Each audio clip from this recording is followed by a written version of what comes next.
was the word for a tipple and the toast for 'twas Saturday night. Some sweetheart or wife he loved as his life, he drank and he wished he could hail her. But the standing toast that pleased the most was the wind that blows a ship that moves, and the loss that knows a sailor. Look, Eveline! Over here! No, this way! I'm nearly there, Frank. Look, this way! There you are. Here, take my hand. Well, we made it to the station. It's so crowded, I thought I'd lost you for a moment. Let's see. No. I think we have a little bit of time. Oh, that's good. Oh, we should make our way over to the North Wall. There are so many soldiers. Ow! Watch your bag there, soldier. Sorry, miss. Didn't mean to. That's all right. Oh, look! Poppins! Through the shed doors. Is that the boat? Oh, we take that one to Liverpool. Then tomorrow, we're on a ship to Argentina. Oh, it's all booked, Poppins. Can we stop for a moment, Frank? I just need to catch my breath. Well, of course. No. Here, Eveline, we can stand by this corner. It's better. Yeah, thank you. No. When you're ready, we'll go over and wait there by the North Wall. I just need a moment, Frank. Have you ever been to Buenos Aires, Poppins? What? I know. I'm just teasing you. You'll be fine, my dear. We cross to Liverpool, and by morning we'll be on the sea, steaming towards South America. We'll be husband and wife before you know it. And you won't mind the crossing, but if you do, I'll be there. I've seen many a strong man grow weak in the knees on the sea, but I don't suspect that you'll have any trouble, Poppins. And never mind if you do. Come, Eveline, we must move over to the North Wall. All right, Frank. Oh, take my hand now. We don't want you to get lost. There, we'll be fine here for a bit. We take that boat over, then we sail on a ship, the Highland Mary. He held her hand. Then we travel to Corunna. She knew that he was speaking to Vigo, her, saying Lisbon. something about the passage, over and over again. Recife, Salvador. The station Rio was de full of Janeiro. soldiers with brown baggages. Through the wide doors of the sheds, she caught another glimpse of the black mass of the boat, lying in beside the quay wall with illuminated portholes. Montevideo, then Buenos Aires. She answered nothing. She thought of earlier. Earlier in the day, when at her window at home, she watched the evening invade the avenue. Her head leaned against her window curtains, and in her nostrils was the odour of dusty cretonne. Outside her window, few people passed. The man out of the last house passed on his way home. She heard his footsteps clacking along the concrete pavement, and afterwards crunching on the cinder path before the new red houses. One time there used to be a field there, in which they used to play every evening with other people's children. Then a man from Belfast bought the field and built houses in it. Not like their little brown houses, but bright brick houses with shining roofs. The children of the avenue used to play together in that field. The Devines, the Waters, the Dunns. Little Kyo, the cripple. She and her brothers and sisters. Ernest, however, never played. He was too grown up. Her father used to often hunt them in out of the field with his blackthorn stick. But usually, little Kyo used to keep nix and call out when he saw her father coming. Still, they seemed to have been rather happy. Her father was not so bad then, and besides, her mother was alive. Come along, have a bit of something to eat. It's not every day we have a picnic. Oh, it's splendid here. We should come more often. I don't know of a better spot than the Hill of Hoth. Oh, what are you doing? What are you doing now? Give it back. Oh, heavens, will you look at your father with my bonnet on his head? Oh, I don't know a better spot than the Hill of Hoth. Come along, everyone. That was a long time ago. But then there were the other times. Harry, Ernest, get over here. Leave the boys be now. Stay out of it. They didn't do anything. I said mind your own business. Ernest, Harry. Well, it's a wonder those legs of yours work at all. If you can't come when I call you. So where is it? Where's the teapot? Where did you put it, Harry? Ernest? I didn't. We didn't touch it, Father. And I suppose the piece of it I found by the rug crawled on its own. I didn't know porcelain made a show of it by animating itself. Ernest, now. We don't know where it is. We never touched it, Father. And I suppose that means I should do nothing about it. Nothing about it at all. Ow! No. Leave him be. Ow! No. I said let him be. What did you say? No, Father, don't! Don't hit her! Ah, God. Said mind your own business, woman. That was a long time ago. Eveline and her brothers and sisters were all grown up. Her mother was dead. Tizzy Dunn was dead too. And the Waters had gone back to England. Everything changes.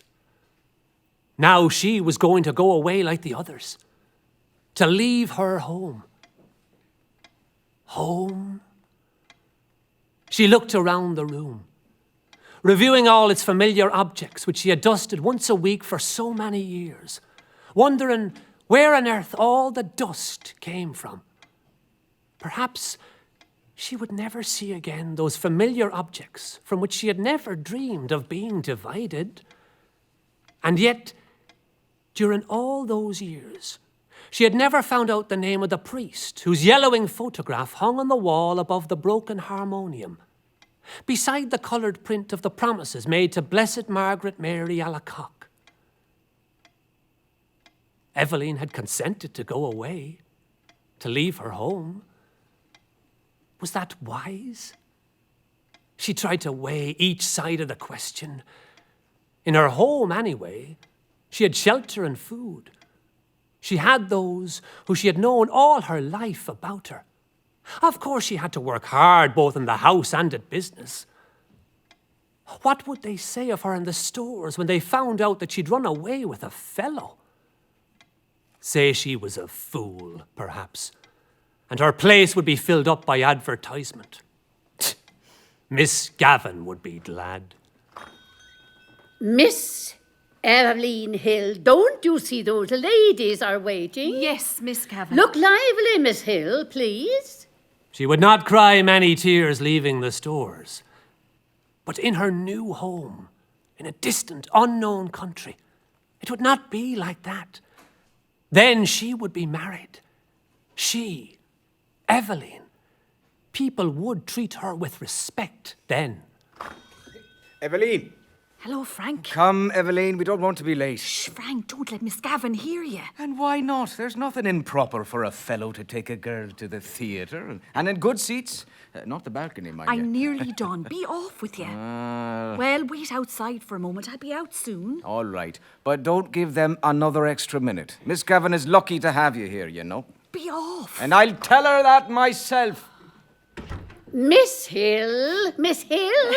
I've completed my time, Miss Gavin. Oh, not by my side. There's much to put away. You don't want to leave it here for Mary to do Well, you? I would stay longer, but I have a gentleman waiting. We're going to the theatre. That's none of my concern, now is it? No, Miss Gavin, but I don't often leave when my time is up, and tonight I just thought I would sleep. Well, go ahead. I suppose it can wait. But you can come in a little earlier tomorrow to make it up. All right, Miss Gavin. Yes, Miss Gavin. Thank you, Miss Gavin. Good night. She didn't look happy. Miss Gavin, how could she look any other way? She's an unhappy person in an unhappy life. And you? Well, let's see. A few weeks ago... Oh, has it been that long? Oh, everything with you seems so new. Don't be romancing me so early in the evening. And why not? It's a beautiful night. I'm with a beautiful girl. Frank. Hey, let's walk. It's not that far. Sure, that would be nice. Your arm, my dear. There you go now. That's where it belongs. Do you remember the first night? The first time I saw you? At the house? At your lodging. Ah. You were standing at the gate. You remember where I stood? Let's see. There you were. Your cap was pushed back in your head and Your hair had tumbled forward over your face. I must have looked like a right You idiot. looked like a man I wanted to meet. I see.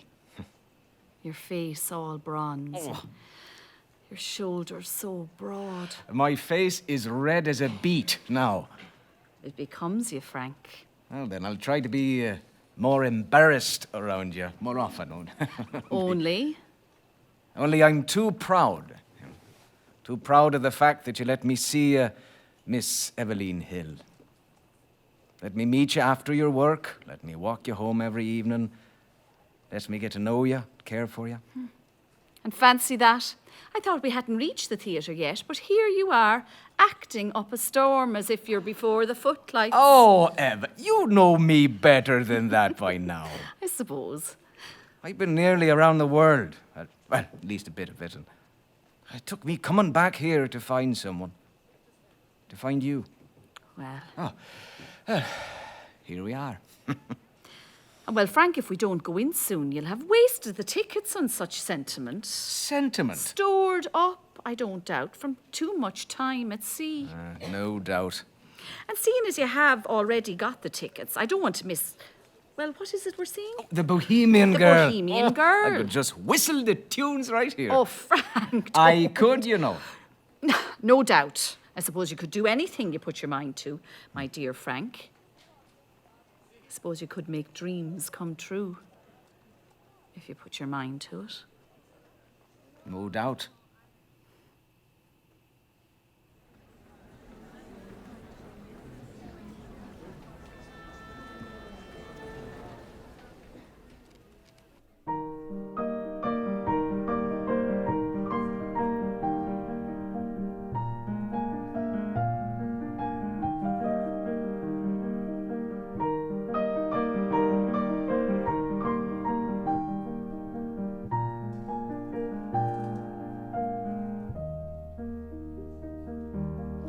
I dreamed that I dwelt in marble halls, with vassals and serfs at my side, and of all who assembled within those walls, that I was the hope and the pride.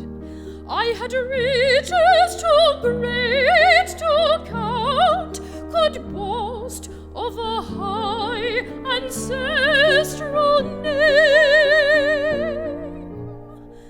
But I also dreamt, which pleased me most, that you loved me still the same, that you loved me still the same, that you loved me still the same.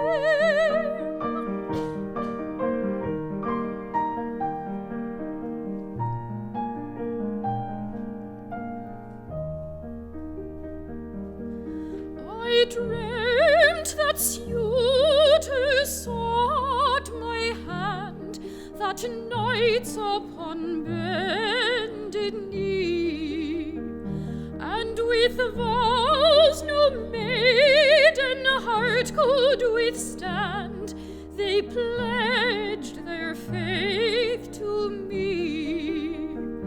And I dreamt that one of that noble host came forth my hand to claim.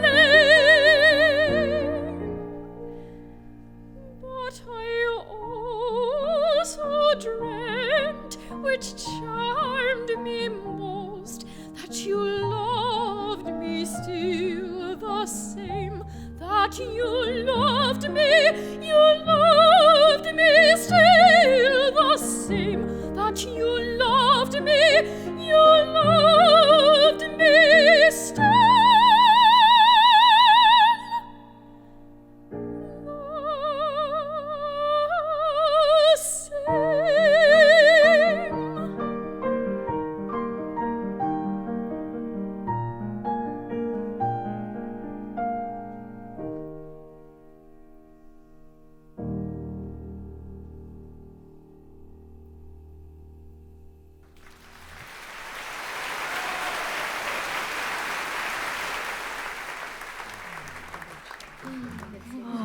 Frank, that was delightful. Thank you. May I walk you home? You may. Even though I'm not a Polish nobleman. Well, I'm surely not the daughter of a count. Well, they did live happily ever after. After a lot of singing. Well, if that's what it takes, let's see now. La la la, No, la la Frank. la la la. The moon on the... Oh, I'm terrible, I can't sing it. Frank, don't. The moon on the ocean was dimmed by a ripple affording a checkered line. The gay jolly tars passed the words for a triple, and the toast was for Saturday night. Some sweetheart or wife he loved as his life, each drank and wished he could hail her. But the standing toast that pleased the most was the wind that blows and the ship that goes. And the lass that loves a sailor. You'll wake up the house. Oh, let them wake up. Let them be roused, Poppins. Poppins. That's what I'll call you, my Poppins. Oh, Frank. My Poppins, my Eveline, my lass that... Do you love a sailor? Frank, Well, pick you up tomorrow. Dinner. Yes, of course. Good night, Frank. Good night, I had a lovely time. Poppins. It was an excitement for her to have a fellow. And then she had begun to like him. Well, you haven't touched much of your food. We could go somewhere else. Oh, I was just thinking. Faraway places. The farthest place that can be. Sometimes when I'm on a ship, it seems like the very end of the earth is just on the horizon. I don't know if I could stand it, that kind of life. Being on a boat so long. I'm used to it. I started as a deck boy. Did you know? As a boy, that young. £1 a month on the Allen line to Canada mostly. Let's see, there was the Aragon, the Pavonia, the Paris. I remember the Tycho, Pascal. I worked for Lamport and Holt for a time. I was even on the Dresden. Oh, that horrible ship, that shameful ship. Poppins. I've sailed through the Straits of Magellan. I even came across the Patagonians. Oh, Frank. Yes, like Magellan himself. There we were, one day, without anyone expecting it, we saw a giant on the shore in Argentina. Now, Frank. he was quite naked. And he was. He was completely naked. And he danced, leapt and sang. And while he sang, he threw sand and dust on his head. Why did he do such a thing? I don't know, but our captain sent one of the men toward the giant, giving him orders to leap and sing just as the giant did. And did the man do it? And he did. He danced and sang in order to reassure the giant and to show him friendship. Then our shipmate, still dancing, slowly led the giant where the captain and the rest of the crew awaited. Were you frightened? No, not in the least. When the great giant was before us, he began to marvel and I think was afraid himself. He raised one enormous finger upward as he believed that we all came from heaven. Frank, I don't believe it. It's all true. Oh, the giant was so tall that the tallest of us only came up to his waist. And after he pointed to the sky, the giant then... A child's story, giants in Argentina. And is this where you'd like to take me? There's nothing to worry about. Wherever we go, I'll protect you. Oh, will you now? And who will protect you when you come and meet my father? Is he a giant? Frank? Well, when is such a thing to happen? On Sunday coming. Sunday coming, let's see. Maybe I can find one of the Argentine giants to accompany me. I heard there's one living here in Dublin. He must be quite a magician, a giant living in Dublin that no one has seen him. You know, he keeps to himself. I see. He has a friend, I can tell. It's very secret, who brings him food and drink. Might this friend be a sailor? He might. And might the sailor live on the main road, who came home from his home in Buenos Aires back to the old country for a holiday? And met a girl who makes him feel at sea each time he sees her. Makes him feel like he's breathing for the first time. The freshest air, the might of the wind at his back. A girl he wants to scoop up in his arms and never let go. Bring your giant on Sunday, my love. Just in case. Oh, all right, now. We'll both be there. And just make sure the giant has some clothes on. Oh, I'm not sure he has any. Of course I know about it. The whole street knows about it. Cavorting about town with them. Eveline, Father, there's nothing wrong with Frank. you're not the same again. I will, and so will you. He's coming here tomorrow. He won't set foot in this house. I know these sailor chaps. He will, and there's nothing more to it. Well, where's the week's money? Harry's not done his share. I've given you everything I've earned, and Harry does what he can. Church decorating. What kind of business is that? If Ernest... Ernest is dead, Father. Don't bring that up to me. And you have no head for business at all. The way you squander your money. I'll tell you this.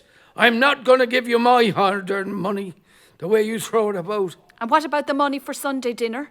Is the dinner to appear out of thin air? Don't you talk to me like that, Eveline. If it weren't for your dead mother, I'd have minded. A mind of what? Evelyn's thoughts wandered still. As she continued to peer out the window, she thought how she would not be treated as her mother had been. Even now, she sometimes felt herself in danger of her father's violence. She knew it was that had given her the palpitations. When they were growing up, he had never gone for her like he used to go for Harry and Ernest, because she was a girl. But latterly, he had begun to threaten her and say what he would do to her, only for her dead mother's sake. But now she had nobody to protect her. Ernest was dead, and Harry was nearly always down somewhere in the country. Besides, the invariable squabble for money on Saturday nights had begun to weary her unspeakably. Well, here, Eveline, take this. Should be enough. Well, don't you have any intention of getting to market? After holding the money in her hands, she had to rush out as quickly as she could and do the marketing, holding her black leather purse tightly in her hand as she elbowed her way through the crowds and returned home late under a load of provisions. She had hard work to keep the house together. It was hard work, a hard life. But now that she was about to leave it, she did not find it a wholly undesirable life. She was about to explore another life with Frank. Frank was very kind, manly, open-hearted. She was to go away with him by the night boat to be his wife and to live with him in Buenos Aires, where he had a home waiting for her. I suppose you meet many girls like Eveline, wherever 'tis you go. No, sir, I wouldn't say that. Without a real home. That's what being a sailor's all about. No roots, no cares, no family. Father, Frank is What is it you do? Carry bags for the immigrants, is that it? No, sir. I work for a shipping company out of Argentina. I have a home there. A home there? Something wrong with where you're from? No. Something wrong with Dublin? Well, it's not... What? You're ashamed of where you were born? It's had its day, I believe. Had its day? Do you listen to him? And who are you to say whether it's had its day? Are you so high and mighty? I've seen other parts of the world, and I think and that makes you the judge? Dublin's not good enough for you, the place where your roots run? No. You see, Eveline, Dublin's not good enough for this sailor. That's not what I said. There's no reason to argue about it, Father. Well, tell that to your friend here. Coming to this house to speak ill and... Look, I never said anything of the kind. I don't deny. I think Dublin has seen better days, but And where are you to come in here as a foreigner, a dirty foreigner? Father! I am of this place as anyone on these shores, but I'll not say all is green when it's turned brown and You'll black not say anything in this house. No, Father. No, not a word to my daughter. You're not to see her again. Not again. Now leave. It's Dublin's fate. I pity Dublin's fate if the likes of you are its defenders. Get out! Now.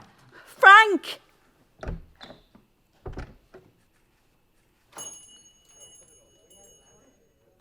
Eveline, over here. I feel odd meeting you here. I don't want you to have any trouble with your father. For last week, there's no point in stirring it all up. No one will see us here. Not many come to this cafe. It's not fair having to be so secret. It won't have to be that way. I don't know. Oh, Eveline, there's nothing for you here. You were strong and kind and generous. I never met anyone with a bigger heart than you.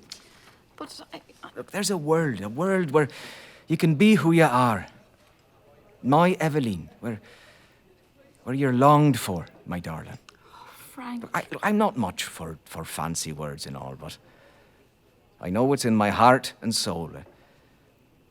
I can't see any picture except for the one we're both in hand. And if you are of the same vision, if your eyes can see as mine do, Eveline,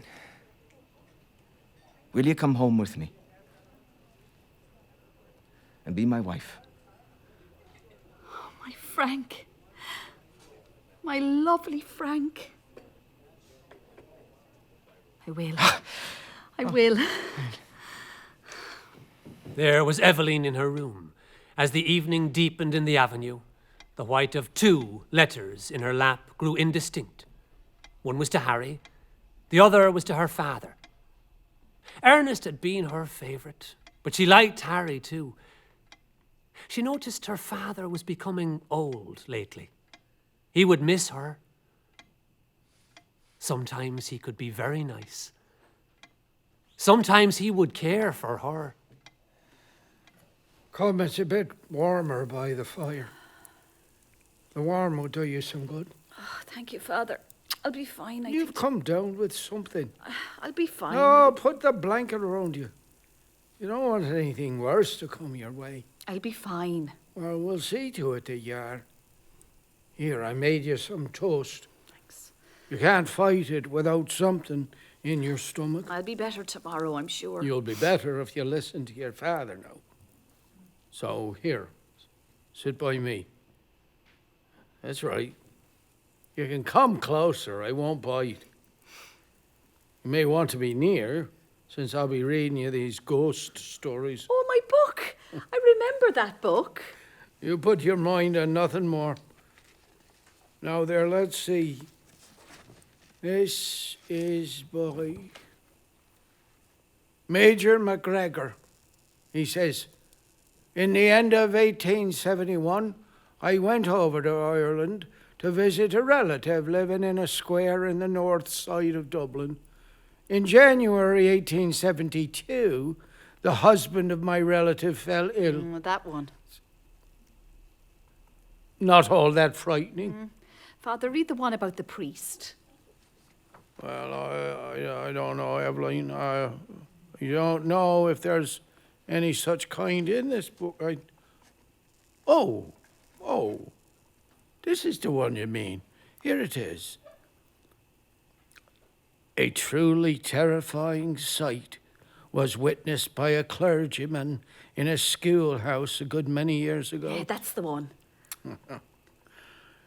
This cleric was curate of a Dublin parish, but resided with his parents some distance out of town in the direction of Malahide. It not infrequently happened that he had to hold meetings in the evenings, and on such occasions, as his home was so far away, and as the modern conveniences of tram cars was not then known, he used to sleep in the schoolroom, a large bare room where the meetings were held. He had made a sleeping apartment for himself by placing a pole across one end of the room on which he had rigged up 2 curtains, which when drawn together met in the middle. One night, he had been holding some meeting, and when everybody had left, he locked up the empty schoolhouse and went to bed. Scarcely had he got into bed when he became conscious of some invisible presence. And then he saw the curtains agitated at one end, as if hands were grasping them on the outside. In an agony of terror, he watched these hands groping along outside the curtains till they reached the middle. The curtains were then drawn a little apart, and a face peered in. An awful, evil face, with an expression of wickedness and hate upon it which no words could describe. It looked at him for a few moments, then it drew back again, and the curtains closed. The clergyman had sufficient courage left to leap out of bed and make a thorough examination of the room, but as he expected, he found no one. He dressed himself as quickly as possible, walked home, and never again slept a night in that schoolroom. Huh. Well, I wouldn't sleep in that room. Eveline? Eveline? Are you asleep? Oh, you rest now, my child. Eveline's time was running out. She had to meet Frank, but she continued to sit in her room by the window, leaning her head against the window curtain, inhaling the odor of dusty cretonne. Down far in the avenue, she could hear a street organ playing. She knew the air. Strange that it should come that very night to remind her of her promise to her mother when her mother was dying. Please, rest, Mother. You have to rest. Eveline, you have to promise me. What, Mother? It's all up to you. Mother, It's all up to you, Eveline, to keep the home together as long as you can. You have to promise me. But you will be fine, Mother. You have Promise to me, Eveline. Promise me. I told you go away. Take your plane and go away. Eveline, promise me. You must promise. Mother, rest. Sit back. You have to rest. Terraphones are on. Damned Italians. Coming over here. Terraphones are on. Terraphones are on. Father, do something. You have to do something. Terraphones are on. Terraphones are on. Terraphones are on. As Eveline stood in her room and remembered her mother dying, the pitiful vision of her mother's life laid its spell on the very quick of her being. That life of commonplace sacrifices, closing in final craziness. She stood up in a sudden impulse of terror. Escape! She must escape. Frank would save her. He would give her life, perhaps love too. Why should she be unhappy? She had a right to happiness. Frank would take her in his arms, fold her in his arms. He would save her. But the standing toast that pleased the most was the wind that blows and the ship that goes and the lass that loves a sailor. Ah, that will be our air on the way down, Poppins. Eveline and Frank were both among the swaying crowd at the north wall in the station. Frank held her hand as Eveline felt her cheek grow pale and cold, and out of a maze of distress, she prayed to God to direct her, to show her what was her duty. If she went, tomorrow she would be on a ship with Frank, steaming toward Buenos Aires. Could she draw back after all he had done for her? Her distress awoke a nausea in her body, and she kept moving her lips in silent prayer. A bell clanged upon her heart. She felt Frank seize her hand. Come, Eveline, we're ready. It's time to go. Look, just stay behind me. I'll lead you through the crowd. Look, Eveline, come. Look, come with me. All the seas of the world tumbled about her heart. He was drawing her into them. He would drown her. Eveline! She gripped now with both hands at the iron railing. Eveline, come with me now. Eveline, now, we have to make the boat. Eveline! Look, excuse me, sir, please. I have to get back to her. All right. Look, Eveline! No, come! It was impossible. Her hands clutched the iron in frenzy. Eveline, please, I can't go back for you. Come on, sir, move along. You can't stand here. Eveline! No, Eveline! Evie! Amid the seas, she sent out a cry. No.